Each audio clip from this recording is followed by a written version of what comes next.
She needs help, she needs it right here now. She needs us, join up and join hands. We can help, it's easy, let's make a vow. You and I all across the land. Hello everyone, welcome to Adhikari study channel.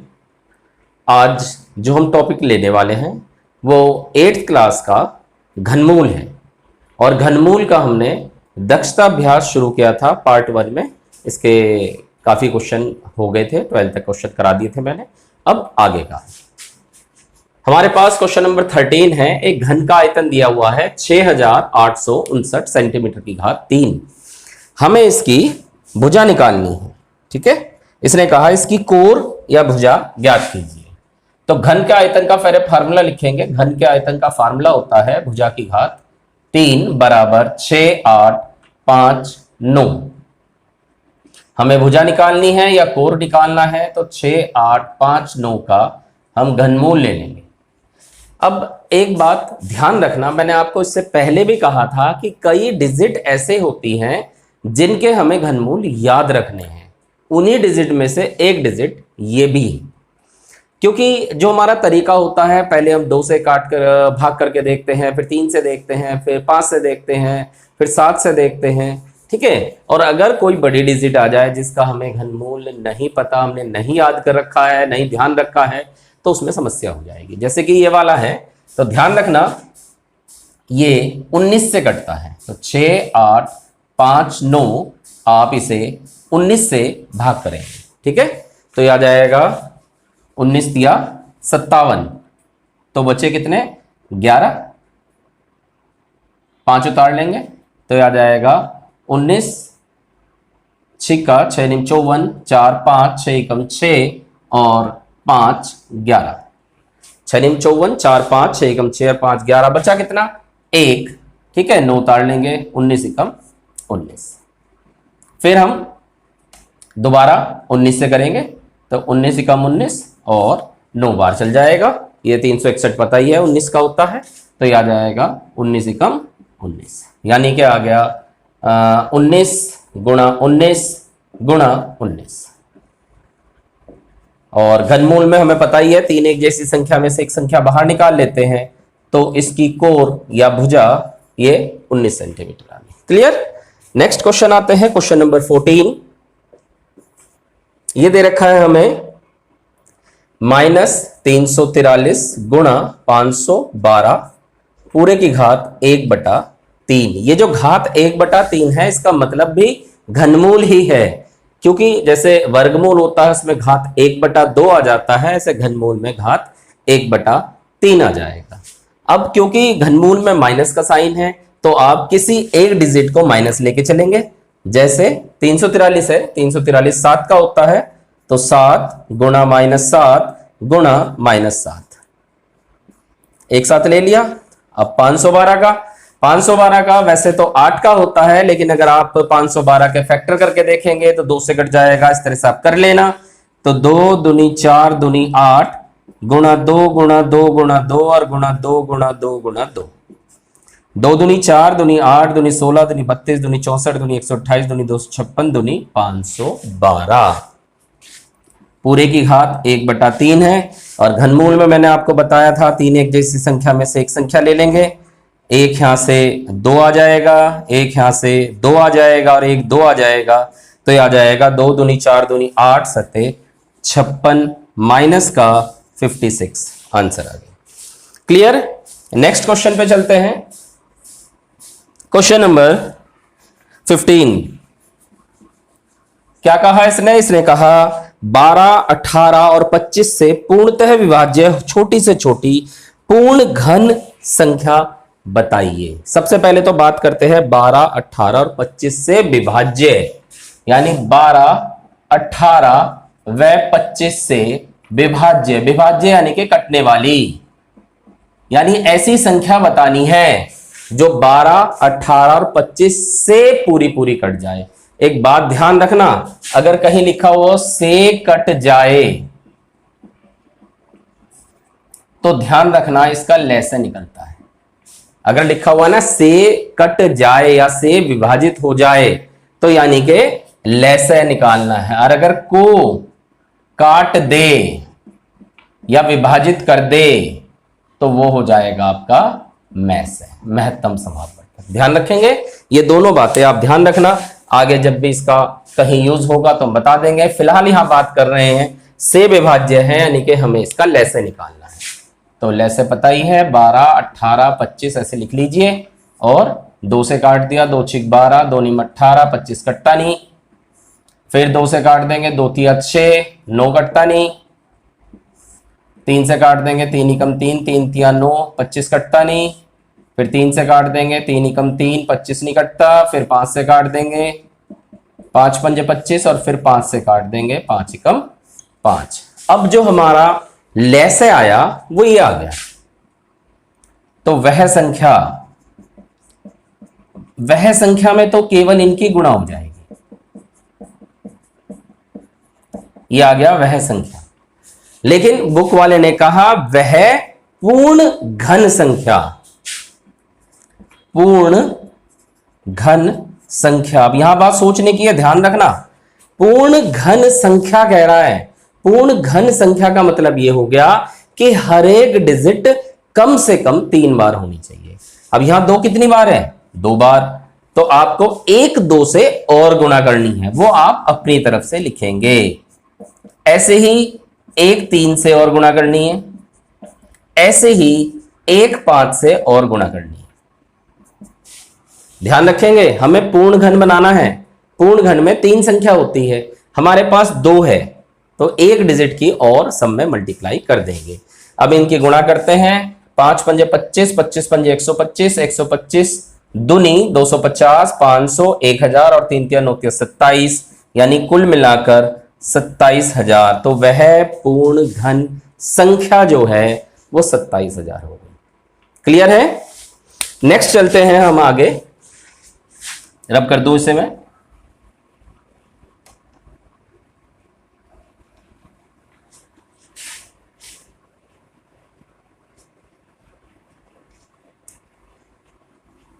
आगे हमारे पास question number 16। Question number 16 में कहा है वह छोटी से छोटी संख्या जिसका 10,000 में गुणा करने पर गुणनफल पूर्ण घन हो जाए। देखो ऐसे सवाल पीछे भी आए थे, 10,000 में गुणा करने पर पूर्ण घन बन जाए। तो पहले आप 10,000 के फैक्टर कर लें, 10,000 के फैक्टर कर लेते हैं। 2 से कट जाएगा 5,000, फिर 2 से 2500, फिर 2 से 1250, फिर 2 से 625, 5 से 125, फिर 5 से 25, फिर 5 से 5 और फिर 5 से 1। ठीक है, तो 10,000 के जो फैक्टर आ गए, 2 गुणा 2 गुणा 2 गुणा 2, 4 बार तो 2 है और 4 बार ही आपका 5 है। लेकिन उसने हमें कहा पूर्ण घन संख्या, पूर्ण घन संख्या बनाने के लिए गुणा करनी होगी। किससे? देखते हैं भाई, ये तो 3 बन गए, घन हो गया, 1 रह जाता है 2, तो यानी कि आपको 2 2 और चाहिए। ऐसे ही 3 5 तो आ गए आपके पास, 3 5 आ गए, 1 5 है, कितने 5 और चाहिए? 2 5 आपको और चाहिए, यानी 5 पंजे 25 दूनी 50 दूनी 100, यानी 100 से गुणा करनी होगी। क्लियर? नेक्स्ट चलते हैं, इसके बाद हम क्वेश्चन नंबर 17। क्वेश्चन नंबर 17 में क्या कहा इसने? वह छोटी से छोटी संख्या जिसका 8,192 में भाग देने पर भागफल पूर्ण घन बन जाएगा। ये सारे सवाल आप पीछे कर चुके हो। 8,192, यानी इसमें एक कोई डिजिट फालतू आएगी, बस उस डिजिट से आपको इसे भाग करना है, पता लग जाएगा कि वह संख्या क्या है। तो सबसे पहले आप इसका लघुत्तम ले लें, 2 से काट देंगे, 2 चौक 8, 0, 2 निम 18, 2 छिक 12, फिर 2 से 2 दूनी 4, 0, 2 चौक 8, 2 अट्ठे 16, फिर 2 से 1024, फिर 2 से 512, फिर 2 से 256, फिर 2 से 128, फिर 2 से 64, फिर 2 से 32, फिर 2 से 16, फिर 2 से 8, फिर 2 से 4, फिर 2 से 2 और फिर 2 से 1। ठीक है, तो ये सारी डिजिट आ गई हमारे पास। अब देख लेते हैं हम। 3 का जोड़ा तो ये बन गया, 3 का जोड़ा ये बन गया, 3 का जोड़ा ये बन गया, 3 का जोड़ा ये बन गया, ये फालतू है। ठीक है, 1 2 फालतू आ रहा है और आपको भाग करने के लिए कहा है, तो आपको लिखना होगा पूर्ण घन बनाने के लिए 2 से भाग करना होगा। ठीक है, क्लियर। इसके बाद चलते हैं हम क्वेश्चन नंबर 18 पे। बहुत अच्छा सवाल है ये 18 क्वेश्चन, बहुत अच्छी तरह करना है, इसे समझ के करना। √27 माइनस 9/√3 माइनस 1/9 का वर्गमूल और प्लस घनमूल है 1/27। पीछे आपने सारी चीजें पढ़ रखी है, वर्गमूल पीछे पढ़ा है, ये घनमूल पढ़ रहे हैं अब। तो सबसे पहले इनके फैक्टर कर लेते हैं।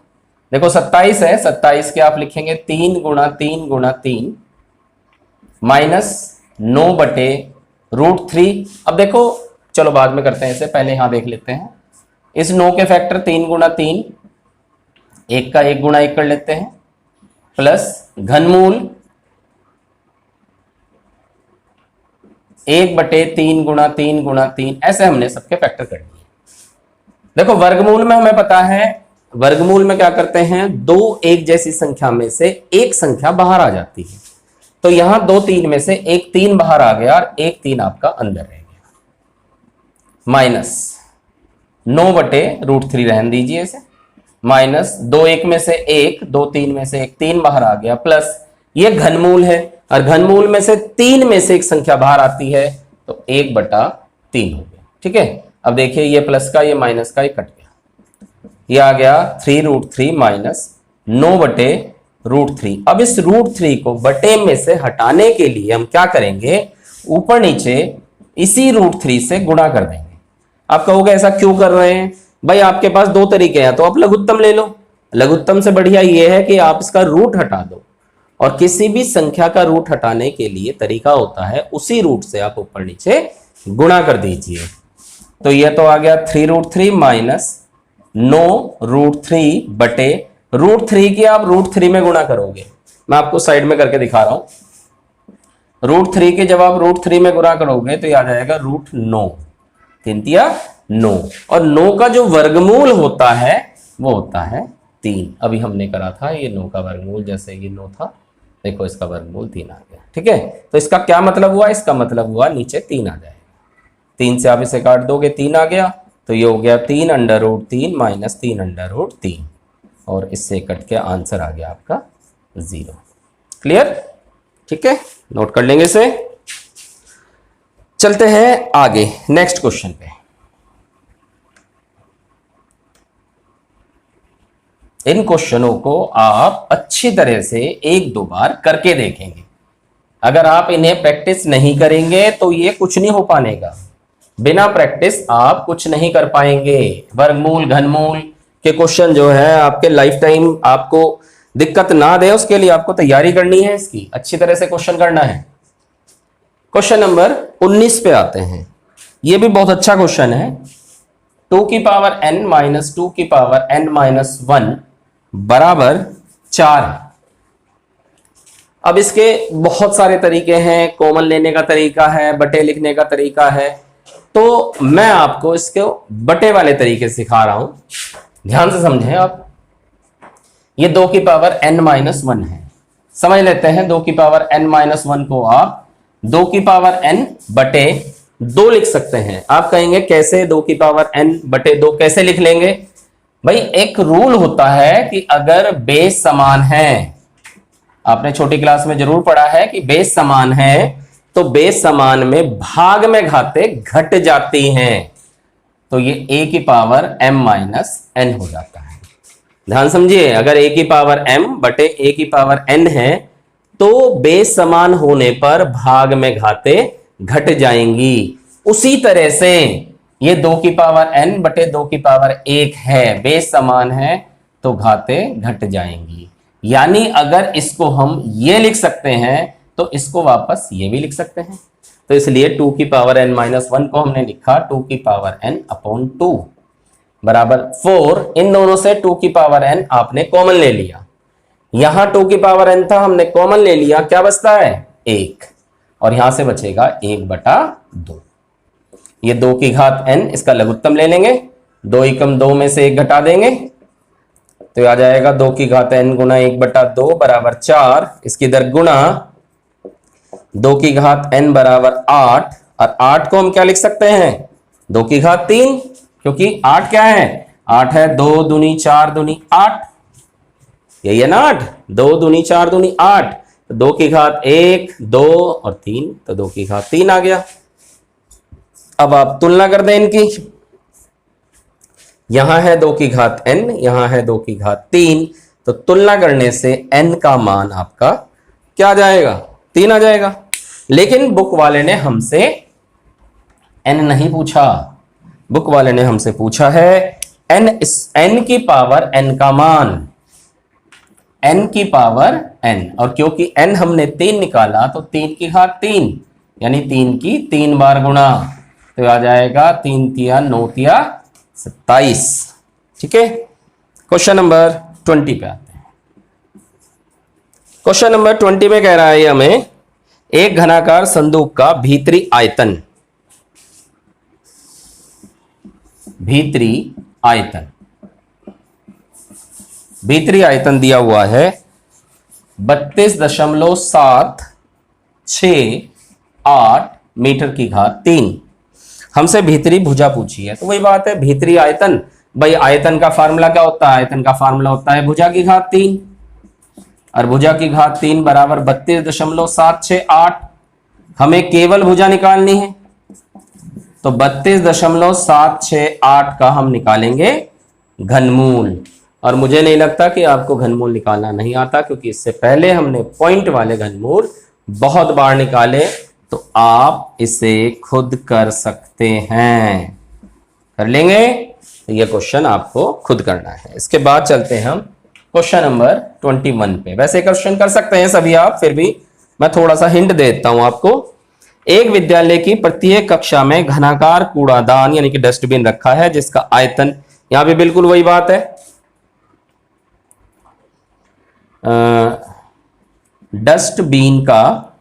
डस्टबिन का आयतन दिया हुआ है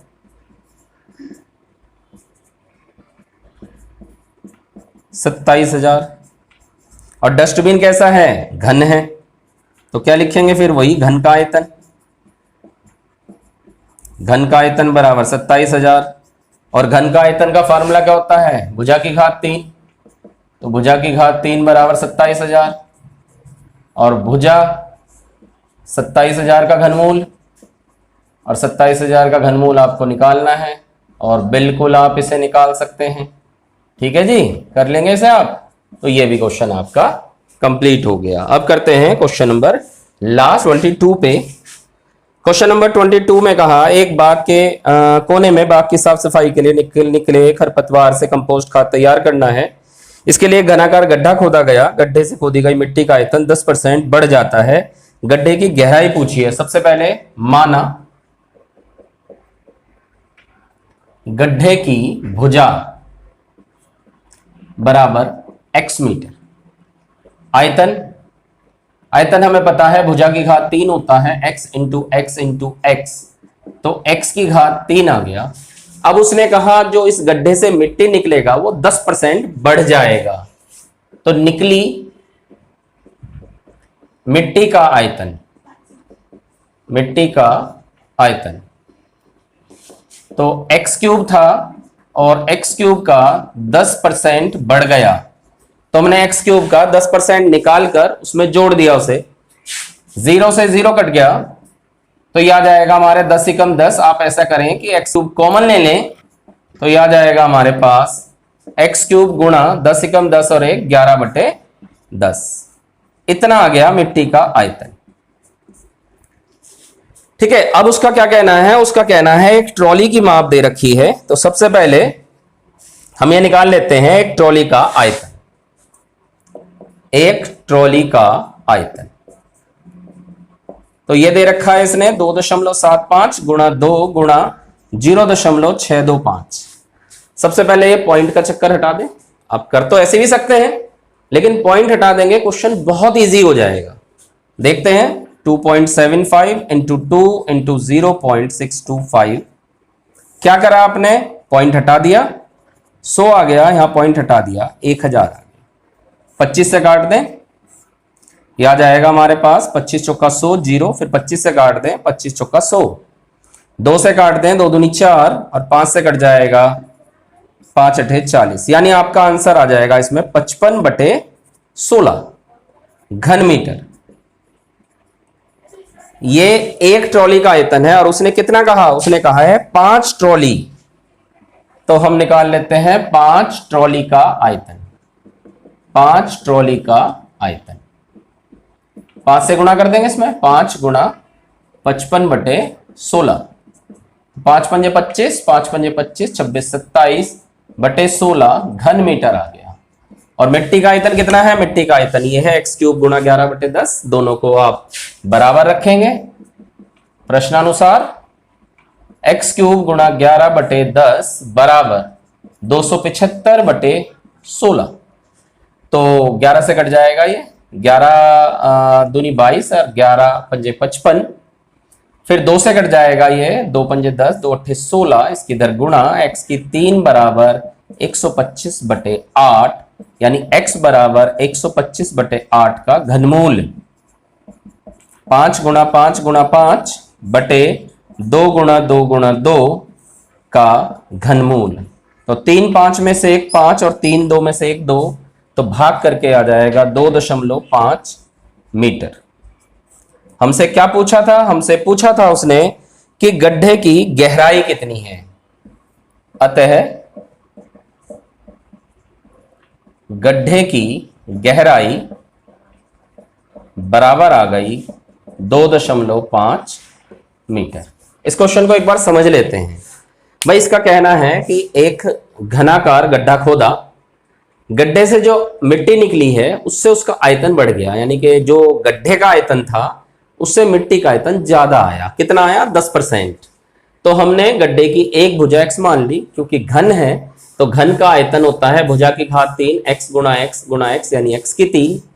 अब मिट्टी का आयतन कितना हुआ? भाई जितना था उसमें इसका 10% और जोड़ देंगे, तो ये कैलकुलेशन करके 11/10 x³ घन मीटर आ गया। ये मिट्टी का आयतन आ गया। हमने यहां स्टॉप कर दिया क्वेश्चन को। अब वो कह रहा है कि इस मिट्टी को उठाने के लिए ट्रॉली लेके आए, ट्रॉली में भरी और 5 बार में मिट्टी निकल गई। तो सबसे पहले निकालते हैं कि एक ट्रॉली का आयतन कितना है। लंबाई गुणा चौड़ाई गुणा ऊंचाई दे रखी है। आप चाहे तो ऐसे कर सकते हैं, लेकिन पॉइंट में बिल्कुल कंफ्यूज हो जाओगे, तो तरीका यही है, आप पॉइंट हटा के इसकी काट पीट कर लें। तो एक ट्रॉली का आयतन 55/16 है, क्योंकि 5 बार मिट्टी निकाली है तो 5 ट्रॉली का आयतन निकालेंगे तो 5 से गुणा कर देंगे, तो ये आ जाएगा 275/16। अब हमारे हिसाब से ये आयतन था, बुक वाले के हिसाब से ये आयतन है। हमने दोनों आयतन बराबर रख दिया और कैलकुलेशन करके इसका आंसर आ गया 2.5 मीटर। आप इसे बड़े ध्यान से समझेंगे, क्वेश्चन समझ में आ जाएगा। फिर भी कोई प्रॉब्लम हो तो आप कमेंट बॉक्स में पूछ सकते हैं, और अगर आपको क्वेश्चन समझ में आए तो लाइक जरूर कर दें। Thank you.